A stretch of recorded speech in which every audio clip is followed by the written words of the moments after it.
लक्ष्य, मार्ग और सफलता, ये तीनों आपस में जुड़े, किंतु कई बार लोग इसे उचित प्रकार से समझ नहीं पाते। सोचते हैं कि जैसा लक्ष्य होगा वैसा मार्ग होगा, उसी के अनुसार। लक्ष्य कठिन तो मार्ग कठिन, लक्ष्य सरल तो मार्ग सरल। यदि आपको वास्तविक सत्य से अवगत कराऊं तो सब कुछ इसका उल्टा। लक्ष्य अपना मार्ग नहीं बनाता, मार्ग वो जो आप स्वयं चुनते हैं, जो आप स्वयं बनाते हैं। उसी के अनुसार आपको आपका लक्ष्य प्राप्त होता है। इसलिए जीवन में जब भी लक्ष्य तक पहुंचने के मार्ग के विषय में आप कोई भी निर्णय ले, सोच समझ के लीजिए, क्योंकि मार्ग अत्यंत महत्वपूर्ण होता है। मार्ग यदि शुभ हो तो लक्ष्य स्वतः शुभ हो जाता है। आपने कभी मोर को नृत्य करते हुए देखा है?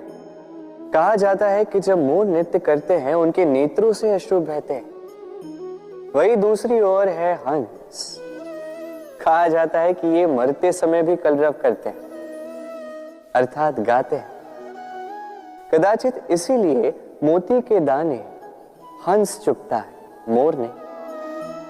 इसका एक ही सार है, जीवन में आप जो भी कार्य करें, बड़ा हो चाहे छोटा, प्रसन्नता के साथ करें। मन में कड़वाहट रख के नहीं, मन को दुखी करके नहीं। यदि इस संदर्भ में आपको कोई उदाहरण दूं तो किसी चित्रकार को देखिए। चित्रकार अपने चित्र में जो भी रंग भरता है, वही रंग प्रतिबिंब बनकर उसकी कला को रंगत देते हैं। स्मरण रखिए, प्रसन्नता के साथ जो भी कार्य करोगे वो बहुत अच्छा होगा। कई बार लोग इस बात से दुखी रहते हैं कि क्यों बार बार उनकी क्षमता पर संदेह किया जाता है, क्यों बार बार उनकी परीक्षा ली जाती है, क्यों पूछते हैं कि यही मेरा भाग्य है जो बार बार मुझे अपनी सिद्धता को प्रमाणित करना पड़ता है। लोग सोचते हैं यह दुर्भाग्य है, मैं सोचता हूं यह सौभाग्य है। कैसे? संदेह किस पर किया जाता है?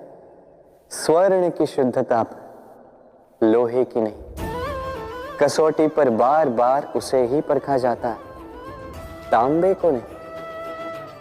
रत्नकार के प्रहार हीरे को सहने पड़ते, किसी कंकड़ को नहीं। इसलिए सोच इसे सकारात्मक बनाई। जीवन में जितनी भी परीक्षाएं आए, मुस्कुराहट के साथ उसका सामना कीजिए, उस पर उत्तीर्ण हुई और फिर देखिए आपके भीतर का ये रत्न आपके जीवन को चमका देगा। सब कहते हैं, मैंने भी कहा है कि व्यक्ति जिस संगत के साथ बैठता है वैसा ही उसका स्वभाव हो जाता है। ये सत्य है, किंतु ये अर्ध सत्य।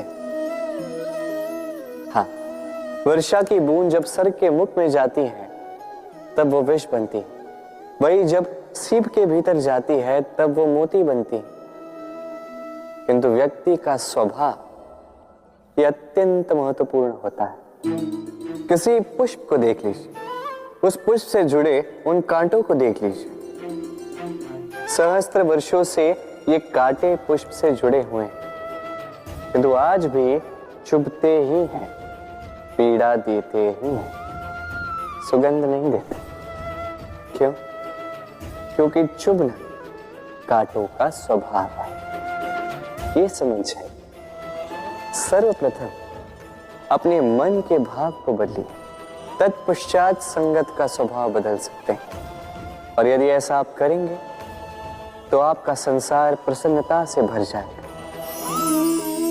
संसार को यह भ्रांति है कि सब कुछ भाग्य से ही मिलता है, किंतु भाग्य, प्रारब्ध ये तो सबके लिए समान ही होता है। ये तो पाने वाले पर निर्भर करता है, उसकी आकांक्षाओं पर निर्भर करता है, महत्वाकांक्षाओं पर निर्भर करता है, स्वभाव पर निर्भर करता है कि वो उसका क्या करता है। देखिए, प्रसाद जो है, प्रसाद सभी को दिया जाता है, किंतु उसका उपभोग किस प्रकार करना है ये व्यक्ति पर निर्भर करता है।